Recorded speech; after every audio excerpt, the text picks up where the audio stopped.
ये देखो हमारे एक क्लाइंट है, इनका हम एसईओ कर रहे हैं और इतने सारे कीवर्ड्स में इनकी रैंकिंग एक टाइम में सिर्फ कुछ ही कीवर्ड्स पे आ रही थी और वो भी फर्स्ट पेज से बहुत ज्यादा दूर। हमने इनकी वेबसाइट पे ऑन पेज एसईओ किया, ऑफ पेज एसईओ किया और कुछ टाइम बाद देखो कितने सारे कीवर्ड्स पे ना हमने इनके पेजेस रैंक करा दिए हैं, ठीक है। और बहुत सारे ऑलमोस्ट बहुत सारे कीवर्ड्स टॉप 10 के अंदर अंदर आ चुके हैं। ये सारे कीवर्ड्स इन पोजीशंस पे रैंक कर रहे हैं और ये सारे पेजेस अभी करेंटली रैंक हो रहे हैं। Welcome to the free digital marketing course.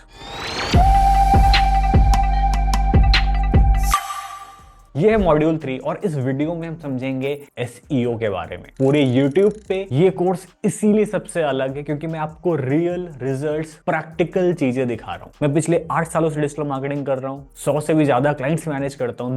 दो ऑफिसेज हैं हमारे, एक लखनऊ में, एक पुणे में, 20 से भी ज्यादा हमारी टीम है। और जो मेरा प्रैक्टिकल एक्सपीरियंस है इतने सालों का, जो हमारे क्लाइंट के रिजल्ट्स है, वो सब कुछ मैं शेयर कर रहा हूं ट्रांसपेरेंट तरीके से लाइव, जैसे अभी मैंने आपको इस एसईओ प्रोजेक्ट के बारे में दिखाया। तो सिर्फ रिजल्ट्स नहीं, कैसे अपने क्लाइंट के लिए, अपने बिजनेस के लिए एसईओ करना है, एसईओ क्या होता है, कैसे शुरू किया जाए, पूरा स्क्रैच से समझेंगे। ये जो डिजिटल मार्केटिंग का कोर्स चल रहा है एकदम बिगिनर से शुरू हो रहा है। हर चीज मैं स्क्रैच से बता रहा हूँ। जिनको डिजिटल मार्केटिंग नहीं पता है तो कोई भी इस वीडियो को देख सकता है। जितने लोगों को डिजिटल मार्केटिंग के बारे में पता है, जो सीख चुके हैं, उनके लिए जो मेरी केस स्टडीज है, जो मेरे सालों का एक्सपीरियंस है, उसको सुन के बहुत कुछ सीख सकते हैं। केस स्टडी से शुरू करके वीडियो को धीमे धीमे आगे एसईओ की तरफ ले जाएंगे और एंड तक आते आते एसईओ में आपको बहुत इंटरेस्टिंग चीजें बताने वाला हूं। तो जितने भी लोग नए हैं, चलो उनको बता देते हैं एसईओ क्या है। देखो एसईओ का मतलब है सर्च इंजन ऑप्टिमाइजेशन। एग्जांपल लेते हैं, एक रियल एस्टेट एजेंट मुंबई में अपने कुछ घर बेच रहा है, फ्लैट बेच रहा है। अब उसने अपनी वेबसाइट बना तो ली है, वो चाहता है इंटरनेट पे कोई भी ढूंढे, कोई भी गूगल पे ढूंढे तो लोग उसके पास आ जाए। बट वेबसाइट में आप बेच तो रहे हो मुंबई में फ्लैट, बट कैसे बताओगे? तो आप वेबसाइट में लिखोगे,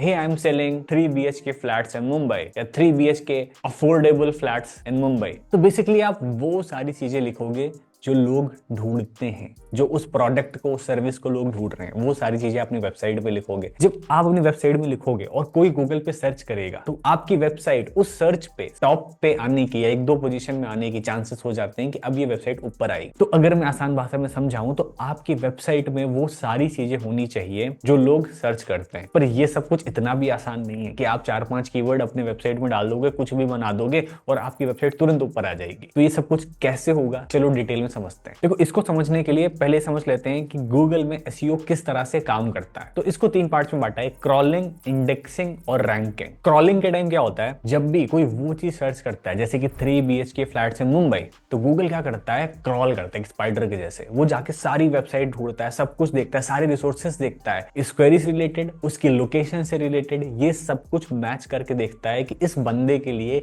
ये वेबसाइट सबसे बेस्ट हो सकती है। तो जब भी अपनी वेबसाइट को लॉन्च करते हो, आप उसको गूगल में इंडेक्स करते हो, जो कि आप गूगल सर्च कंसोल, एक टूल आता है, उसके थ्रू कर सकते हो। और ये सारा डेटा मान के चलो एक बहुत बड़े से सर्वर में जाके इंडेक्स हो जाता है और जब भी कोई वो वर्ड सर्च करेगा तो आपकी वेबसाइट टॉप पर आएगी। बट इसके लिए बहुत सारे फैक्टर्स होते हैं। क्या क्या फैक्टर्स होते हैं वीडियो में आगे आगे समझते रहेंगे। तो रैंकिंग का मतलब यही होता है कि जब भी गूगल आपकी वेबसाइट क्रॉल कर लेगा, आपकी वेबसाइट गूगल में इंडेक्स्ड होगी और जब भी कोई वो चीज सर्च करेगा, अगर आपकी वेबसाइट एकदम परफेक्ट है, फास्ट लोडिंग है, कंटेंट सही है, अपडेटेड है, तो वहां पे चांसेस बनते हैं कि वेबसाइट सही टाइम पे अपीयर होगी गूगल सर्च में। अब हमने ये तो समझ लिया है, बट कीवर्ड्स क्यों इंपॉर्टेंट है? तो सोच के देखो, जो लोग ढूंढते हैं, जो सर्च करते हैं, कोई luxury flats in Mumbai search कर रहा है, कोई अफोर्डेबल फ्लैट, कोई 2 BHK, कोई 3 BHK, अलग अलग तरह से अलग अलग लोग अलग अलग चीजें सर्च कर रहे हैं। अब सोचो कि अगर ये सारी चीजें जो लोग ढूंढ रहे हो आपकी वेबसाइट में हो ही नहीं, तो गूगल को पता कैसे चलेगा कि यार आप क्या सेल कर रहे हो?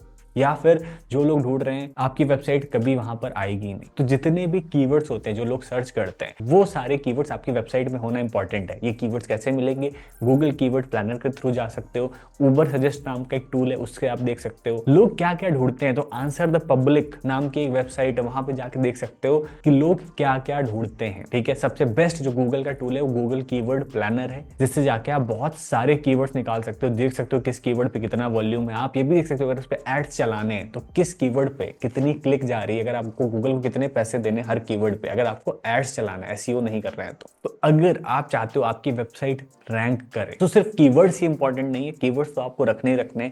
कुछ चीजों का आपको ये भी ध्यान देना है, जैसे कि आपके टाइटल्स, आपके डिस्क्रिप्शन, ये सब कुछ प्रॉपर अपडेटेड होने चाहिए। वो सारे कीवर्ड्स उसमें हो जो आपका सबसे मेन कीवर्ड है। For example 2 BHK affordable flats in Mumbai या नवी मुंबई, जो आपका सबसे मेन कीवर्ड है, वो कीवर्ड आपके यूआरएल में भी होना चाहिए। आपकी वेबसाइट, फॉर एग्जांपल www.website.com/ वो यूआरएल होना चाहिए। आपका कीवर्ड, उससे रिलेटेड जो प्राइमरी सेकेंडरी कीवर्ड्स होते हैं, ये सब कुछ उस वेबसाइट में होने चाहिए। आप उस रैंकिंग को बूस्ट करने के लिए क्या कर सकते हो, बहुत सारी जो रियल एस्टेट की लिस्टिंग वेबसाइट्स हैं, वहां पे जाके आप खुद को लिस्ट कर सकते हो, अपने वेबसाइट की लिंक लगा सकते हो। आप कुछ बड़ी कंपनीज में, पीआरस में, आप अपनी वेबसाइट को, अपने ब्रांड को प्रेस रिलीज करा सकते हो। ये सारी चीजों से आपकी एसईओ की रैंकिंग इंपैक्ट होती है। आई होप जितने भी बिगिनर्स हैं जिनको एसईओ के बारे में नहीं पता था या उनको क्लियर अंडरस्टैंडिंग नहीं थी, उनको एसईओ के बारे में पता चल चुका होगा। तो जैसे मैंने आपको स्टार्टिंग में दिखाया था, ये हमारे क्लाइंट है, इनका एक प्ले स्कूल है, ठीक है। तो इनके देखो बहुत सारे कीवर्ड्स हैं, देखो ये सारे इनके अलग अलग कीवर्ड्स हैं, ठीक है। जो एक केडी लिखी कीवर्ड डिफिकल्टी है, मतलब किस कीवर्ड पे कितना ज्यादा डिफिकल्ट है रैंक करना।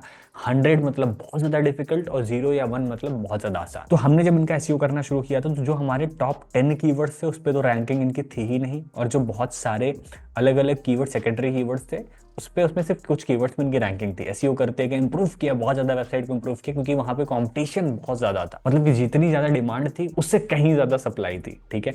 हमने सब कुछ इंप्रूव करके इनकी रैंकिंग्स को इंप्रूव किया। आज के टाइम देखो बहुत सारे कीवर्ड्स टॉप 10 में रैंक कर रहे हैं, और कुछ कीवर्ड्स तो नंबर 1 पोजीशन पे आ चुके हैं। तो ये बेसिकली ये दिखा रहा है कि इन कीवर्ड्स पे ये पेजेस रैंक कर रहे हैं, और ये सारे पेजेस इन पोजीशंस पे रैंक कर रहे हैं। ये एसईओ का बेनिफिट है। आप अपने क्लाइंट के लिए आज भी एसईओ कर सकते हो, यहाँ से लीड्स जनरेट कर सकते हैं। अगर आपको वीडियो पसंद आई है तो नीचे सब्सक्राइब कर देना।